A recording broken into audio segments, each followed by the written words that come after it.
प्रभु यीशु मसीह के अति पवित्र तथा सामर्थ्य नाम में आपको अनुग्रह तथा शांति बहुतायत से मिलती रहे। आमीन।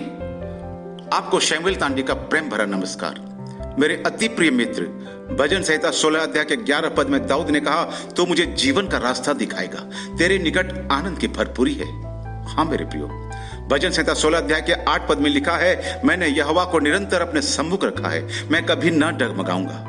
प्रियो, दाऊद एक राजा था, राज्य उसके हाथ में था, सेना और राज्य का खजाना उसके हाथ में थे, सारी शक्ति और सत्ता उसके हाथ में थी, लोग उसका सम्मान करते थे, जो कुछ वह चाहता कर सकता था। लेकिन तो भी उसने कहा, हे मेरे परमेश्वर, तेरे निकट आनंद की भरपूरी है और मैं हमेशा तुझको अपने आंखों के सामने रखता हूं।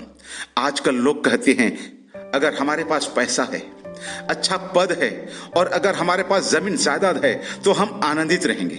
लेकिन प्रियो, दाऊद के जीवन पर विचार करें। उसके पास सब कुछ होते हुए भी वह कहता है, इन वस्तुओं से आनंद नहीं मिलता। राजपद आज है, कल को नहीं रहेगा। दौलत आज है, कल पंख लगाकर उड़ जाएगी। सुंदरता और जवानी आज है, लेकिन कल नष्ट हो जाएगी। मुझे कहीं आनंद नहीं मिलता। मुझे यदि कहीं आनंद मिल सकता है तो वो है परमेश्वर की निकटता। हाँ मेरे प्रियो, ये दाऊद का अनुभव यह कहता है कि मुझे यदि कहीं आनंद मिल सकता है तो वह है परमेश्वर की निकटता। प्रियो, क्या आप भी ऐसा ही कह सकते हैं कि मेरे लिए तो परमेश्वर की निकटता ही में आनंद मिलता है? हो सकता है कि आप एक धनवान व सम्मानित व्यक्ति हैं और आपका नाम दूर दूर देशों में फैला हुआ है, लेकिन आपके पास सच्चा सुख व आनंद नहीं, मन में शांति नहीं। संसार के अनेक सुख सुविधा प्रदान करने वाली वस्तुएं आपके घर में उपलब्ध तो हैं, फिर भी लेकिन शायद आज आप खुशी से मुस्कुरा नहीं पाते। परमेश्वर के साथ रहते हुए भी अकेलापन महसूस करते हैं। हाँ, और इसका कारण यह है कि आप अपने धन और अपने संपत्ति पर ज्यादा मन लगाते हैं, परमेश्वर की निकटता का एहसास नहीं करते।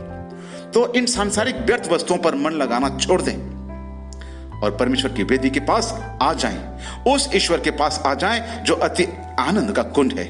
हाँ मेरे प्रियो, परमेश्वर ही आनंद का कुंड है।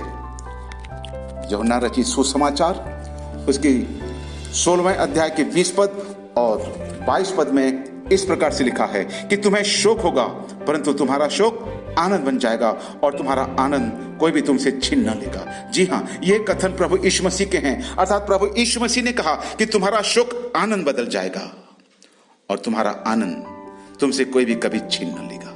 हाँ मेरे प्रियो, आनंद। आज संसार में हर व्यक्ति को आनंद और शांति की आवश्यकता है। सब कुछ होते हुए भी यदि हमारे जीवन में आनंद और शांति नहीं है तो हम सबसे ज्यादा गरीब व्यक्ति हैं।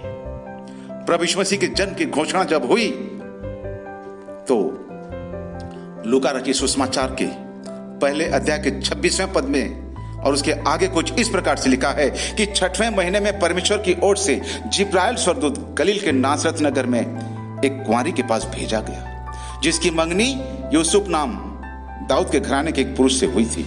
उस कुंवारी का नाम मरियम था और मरियम ने उसके पास और स्वर्गदूत ने उसके पास भीतर आकर कहा, आनंद और जय तेरी हो, जिस पर ईश्वर का अनुग्रह हुआ है, प्रभु तेरे साथ है। हाँ मेरे प्रियो, वचन में आगे इस प्रकार और लिखा है कि मरियम उस वचन से बहुत घबरा गई और सोचने लगी कि यह किस प्रकार का अभिवादन है।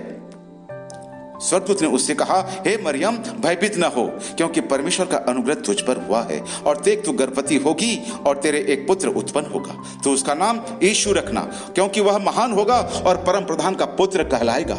और प्रभु परमेश्वर उसके पिता दाऊद का सिंहासन उसको देगा और वह याकूब के घराने पर सदा राज्य करेगा और उसके राज्य का अंत न होगा। मरियम ने स्वर्गदूत से कहा, यह क्यों कर होगा, मैं तो पुरुष को जानती ही नहीं।